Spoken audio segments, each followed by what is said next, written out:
Hello and welcome to the deep dive. Just take a second and think about it. Water. You've got these massive oceans, right? It's mysterious. And then just a simple stream maybe near your home. Water bodies are, well, they're absolutely everywhere. They really are. They shape everything. Exactly. Not just landscapes or, keeping us alive. They seem woven into existence itself. But maybe the water you drink or the sea you look at, maybe it holds meanings you haven't really considered. That's a great way to put it. So today we're diving deep. We're exploring these incredible water bodies through a really illuminating lens. That's right. And for this deep dive, we're focusing on how Islamic teachings specifically shed light on the role of water. It's quite profound. Okay. And where are we drawing this from? Our main source today is it's a collection of excerpts, really insightful stuff from Part 3, The Earth and Its Elements, Chapter 9, Oceans, Rivers, and Water Bodies, The Flow of Mercy. The Flow of Mercy. Interesting title. It is. And the text gives this, rich, layered perspective on how water is understood and frankly revered in this tradition. Okay, so our mission for this deep dive seems pretty clear then. We want to pull out practical insights, right? How the Qur'an presents seas, rivers, all that. Exactly. And their ecological importance, too, which is huge. And how they make us think about divine provision and stewardship, that concept. Yes, stewardship is key. We'll definitely touch on that. So expect maybe some surprising facts. Yeah. And definitely some things you can, take away and actually use or think about. Absolutely. Actionable insights. All right. Well, let's get into it. Okay. What always gets me is just how often water pops up in the Qur'an. The imagery is just so vivid. It really is striking. Like that one image, Qur'an 55.1920, it says, He released the two seas, meeting side by side. Between them is a barrier they do not transgress. Wow. Powerful verse. It just immediately makes you wonder about this incredible balance, this divine sort of orchestration, even with something so huge, two seas meeting. What's going on there? Well, what's fascinating, and you see this consistently, is how these verses frame water bodies as direct signs of Allah's creative power. Okay, signs. Yeah. Look at Qur'an 45.12. It says, "It is Allah who subjected the sea for you." Subjected it for you. Right. And then 25.48. "And it is he who sends the winds as good tidings before his mercy, and we sent down from the sky pure water." Pure water. Exactly. So it's not just describing water, it's actively presenting it as this clear, tangible thing, a manifestation of divine design, and crucially, a direct provision. It's intentional. So it shifts it. It's not just nature doing its thing. Precisely. It's a deliberate act from the Creator. Okay, so it's about power, yes, but maybe it goes beyond that. Like, does water become a metaphor for something deeper? Sustenance, maybe? Mercy. Oh, absolutely. The symbolism definitely goes deeper than just, raw power. Well, take Qur'an 27.61. It mentions that barrier again between the two seas. It emphasizes this controlled, purposeful interaction. Okay, controlled. But then, look at Qur'an 77.27, and we gave you fresh water to drink. Very direct. Simple but profound. Right. These verses really hammer home that water isn't just physically necessary. It's presented as a direct gift, a precious one. Embodying sustenance, yes, but also this profound mercy in its very being. And I suppose that connects to the title of the chapter you mentioned, The Flow of Mercy. Exactly. It ties right in. Wow. And what's really amazing is how this imagery, this flowing water thing, it doesn't just stop with life here on Earth, does it? Yeah. It goes right into understanding the afterlife. That's a crucial connection. Yeah. I mean, Qur'an 27.15 describes paradise itself, having rivers of unpolluted water. Unpolluted water. Think about that imagery. It's not just poetry, is it? It feels like it's stitching together this theme that runs through the whole Qur'an. Yeah. Water is life, it's purity, it's renewal. It creates this deep spiritual link. You've got it. It connects everything: life, purity, divine blessing, even the ultimate reward. That spiritual side is, it's really compelling. But let's bring it back down to earth for a second. Practically speaking, Okay.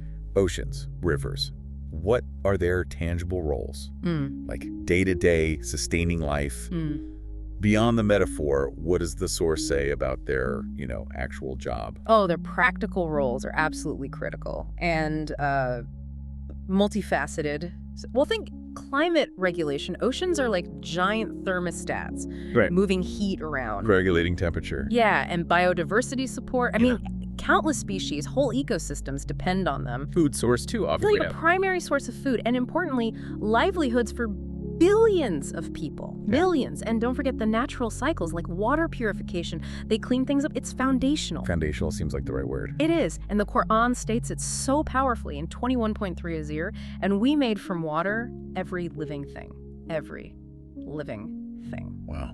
That's dark. And there's another verse, 15.22, that highlights the whole cycle. It's beautiful. And we sent the winds fertilizing. Then we sent down water from the sky and gave it to you to drink. It shows the whole interconnected process. Fertilizing winds, rain, water to drink. It's all linked. Perfectly linked. Okay, so you've painted this picture of incredible balance, right? Life-giving systems working together. But what happens when we mess it up?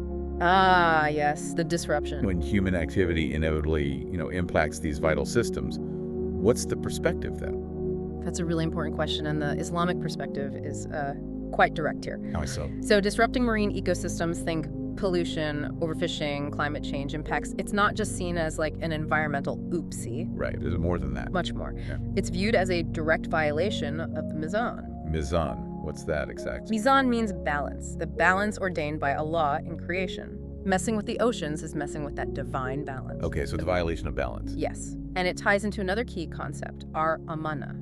Our trust, our responsibility as stewards of creation, preserving this marine balance, it's part of that sacred trust.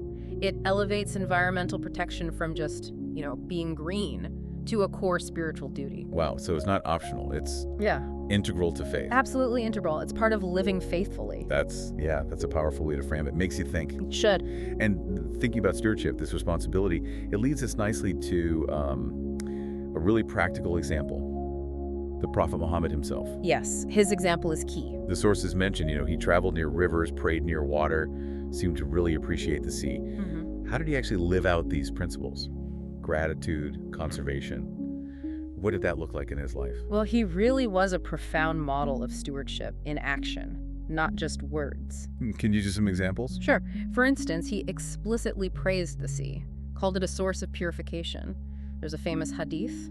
Okay, maybe just quickly for listeners, what's a hadith? Good point. A hadith is basically a recorded saying, action, or even a silent approval of the Prophet Muhammad. They're a vital source of guidance right alongside the Qur'an. Got it. So this hadith about the sea. Right. He said, its water is pure and it's dead, meaning sea creatures are permissible to eat. That's from Sunan Abu Dawud. So direct teaching on its purity and bounty. Interesting. What else? Well, he consistently performed ablution, the ritual washing before prayer. Right.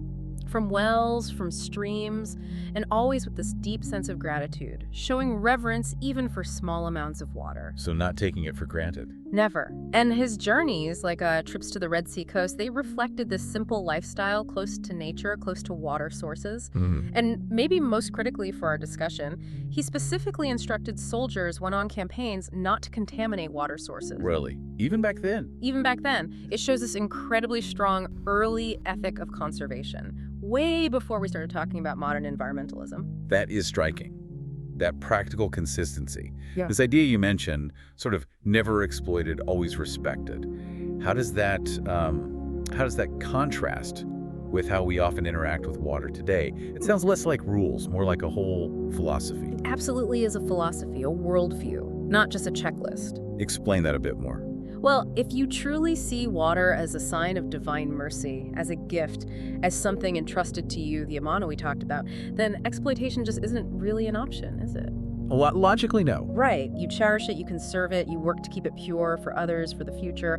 Modern interactions, sadly, often flip that. They prioritize, short-term gain, treating water like just another resource to be used up. Yeah, a commodity. Exactly. The Prophet's approach offers this really profound counter-narrative. Respect over exploitation, gratitude over greed. A very different mindset. Completely. Okay, so as we start to wrap up this conversation, which has been really illuminated. It's a deep topic. It really is. It's become so clear how the Qur'an uses oceans, rivers, uses water as this powerful symbol.